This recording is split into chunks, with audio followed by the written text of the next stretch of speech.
Welcome to the channel, friends. So today's video is going to be covering this Honeywell Home RTH series programmable thermostat, and I'm going to cover the wiring for cool only. Okay, I'm going to have separate videos for each one of these kind of aspects: heat only, cool only, and heating and cooling. But I want to cover in this video cooling only and kind of break it down into simple parts for you guys and show you the wires and what they do and what it looks like on the thermostat base plate. This is a very popular thermostat. Honeywell Home has been making this thermostat for pretty much a decade, and they have released a new version of it, which is this one right here.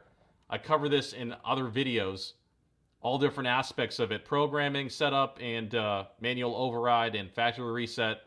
That's the new RTH, but if you want to check that out, take a look at my thermostat playlist. I have all those cataloged in there right now.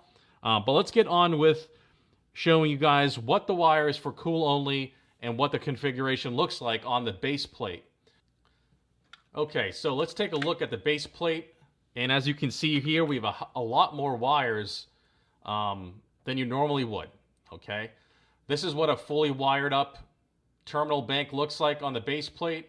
And it's got a whole bunch of stuff that you probably don't need. So I'm going to go ahead and remove the wires for everything else minus the cooling, and then show you the cooling only wires.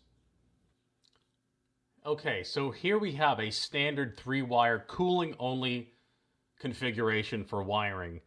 You have your red wire going to the RC that controls your 24 volts from the transformer, okay, to power up the actual system. Then we have the yellow wire, which is for controlling your first stage cooling. And then we have the G wire, or the G terminal, the green wire, and that takes care of your fan. Okay, that triggers your fan, and you need to trigger your cooling to operate your central air cooling. This is your standard 3-wire cooling setup. There's also possible 4th wire. Now let me go ahead and add that in and show you what that, kind of briefly summarize what it does.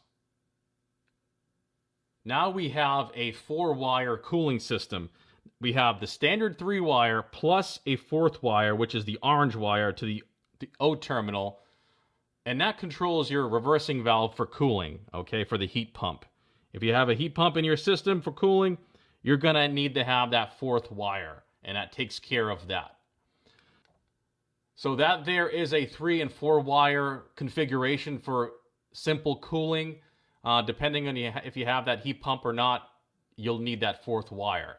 But that there is the basic hookup, guys. I just wanted to kind of break it down in simple terms for you guys and show you kind of a more minimalist and kind of simple way how to hook up the wires and kind of what they do briefly, and summarize the whole process.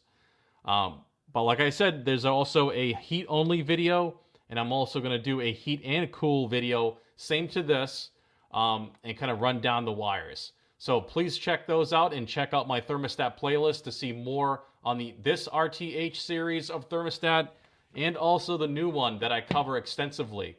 Okay, all the different things: programming, setup, factory reset, how to lock and unlock, things like that. This is the programmable version. I also cover the non-programmable version.